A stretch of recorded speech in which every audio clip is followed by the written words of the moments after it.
يعني بضمايرنا وإحنا بيك آمنا. والمستهل هو أساس لكل بناء. شو أقول عن ملا كاظم شرفي؟ يم ذكريني من تمر زفت شباب.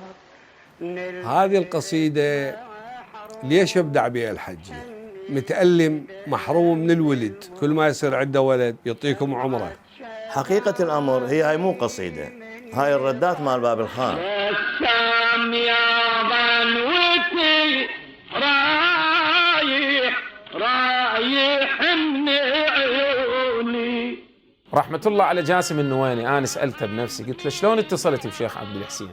قصيدة يا زينب راحوا بالغيرة كتبتها، دخلت علي والدتي الله يرحمها، شافتني أبكي، قالت لي بعد أمك أبو فاضل يستاهل. يا زينب راح جيتك طايحة بحيرة. الأصوات مصنفة، تصنيفها باص، طبقة الوسطى تسمى بالباريتون. كل قطرة دم بشرياني تهتف باسمك. صيح صيح